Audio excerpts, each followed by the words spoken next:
All right, I want to explain the intermediate value theorem to you. And so I think we'll kind of sketch a picture as we read through the statement. So let's assume that my function f is continuous on an interval, closed bounded interval AB. And this does need to be closed and bounded. And let's let n, big N, be any number between f of a and f of b. Now let's stop right here before we go on and visualize what we're talking about. So I'll use red. So here, this particular y value, this is a y value, and this is f of b, right? You can see b is getting mapped up to here. This y value is f of a. And what we're saying, big N, this big N, we're saying pick anything here between these two y values. Here's a y value, here's a y value. Pick any n that you like between. So I'm just going to pick an n. I'll pick this n right here. So that's the n that I pick. Okay, so we've done this part. We're to here now. Then the intermediate value theorem says, by the way, this symbol means there exists. If you don't like the math symbol, you can just say the words there exists. There exists a c, a number c. Remember, this means n. So c in the open interval AB. I've dropped the endpoint. So I'm saying it's not a and it's not b because those aren't in here. There's a c between a and b such that f of c equals n. C is an x value. There's an x value where f at that x value is your n. So let's try it out. So here is the n that I picked. I'm going to go ahead and carry this y value all the way over, and I get something that looks like that. And the intermediate value theorem says somewhere between here and here, somewhere, there is a point, and I'm going to show you where the point is. There's a point on the x-axis where f at this point is the n that you picked. Now, the intermediate value just says there's at least one of these. In the example that I drew, there's actually three of them, right? All of these work. Any of these x values are the c. And so somehow it makes sense. The key comes down to you're continuous and you're on this closed bounded interval AB. That is the key.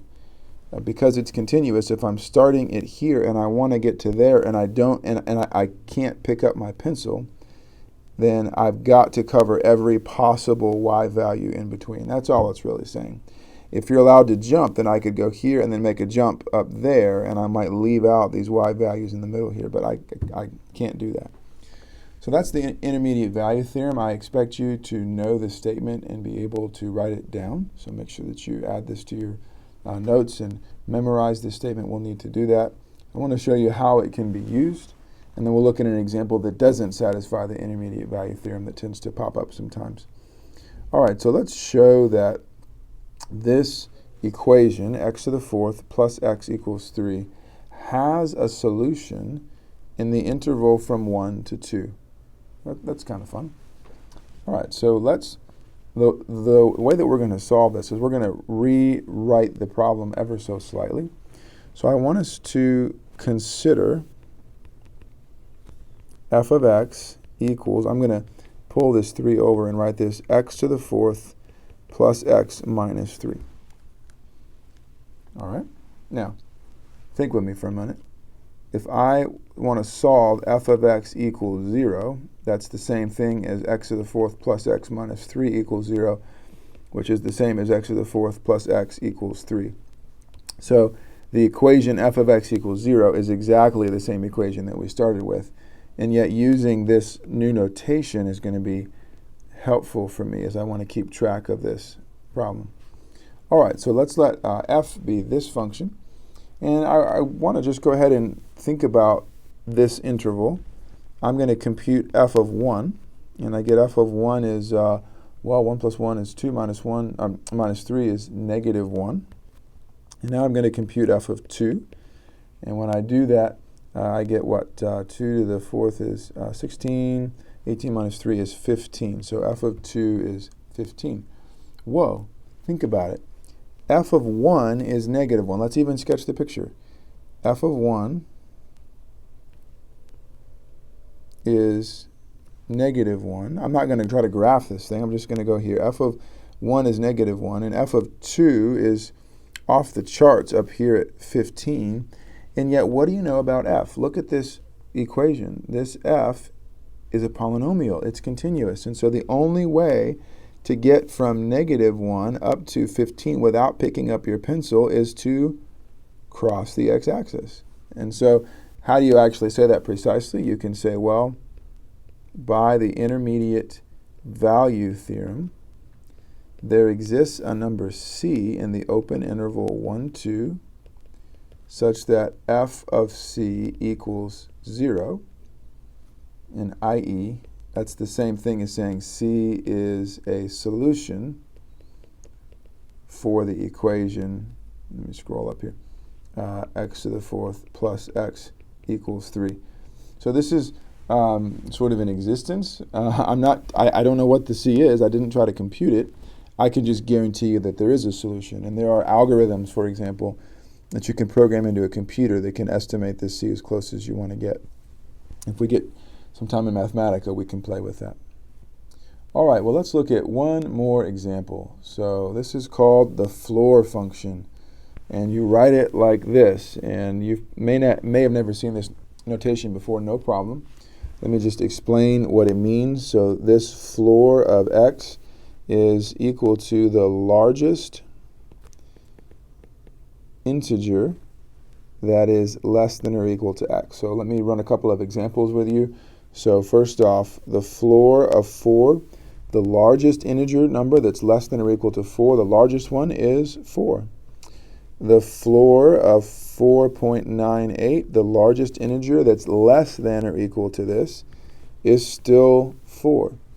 I'll ask you, what's the floor of pi? Well, that would be 3. You're just dropping the decimals in some sense. Here we can get a little trickier. What's the floor of negative a half? I'm going down, so I'm going to get negative 1. And so the question that I want us to think about is, where are the discontinuities? Discontinuities of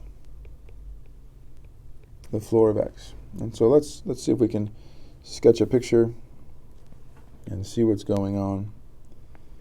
All right, so let's start with 0. So we know that the floor of 0 is 0, so I can put a dot. I'll graph this with blue.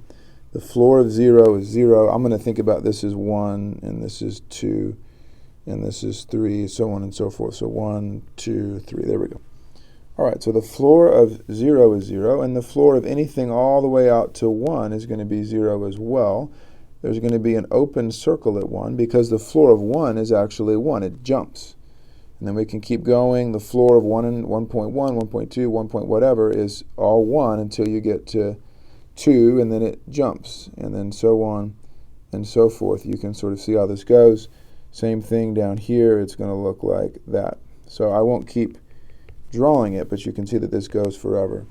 And so you can see that actually this function is discontinuous at every integer. Every one of these integers, 0, 1, 2, 3, so on and so forth, negative 1, negative 2, negative 3, so on and so forth. So we can say f of x, you know what, let's just say directly floor of x. Floor of x has a discontinuity at every integer. And here you can see that this function is majorly not continuous, for example, on the interval from 1 to 3. You can pick a y value. I'm going to pick 0.5 as my y value. And there is no x value that gets mapped to 0.5. Anything in here doesn't get hit. All these y values get missed. It's just jumping over them. And so here the intermediate value theorem doesn't apply unless you restrict to an interval inside the integer. So if I go from like 0 to 0.5, then the y values are all the same. They're all just 0.5. So it's kind of silly. You're picking any y value you want between these two y values. Well, there's the same, so it's not really that interesting. So the intermediate value theorem doesn't really say too much here. Doesn't apply here if your interval actually includes any one of these discontinuities. All right, well, very good. We've finished section 1.5, and you should be ready to tackle the homework.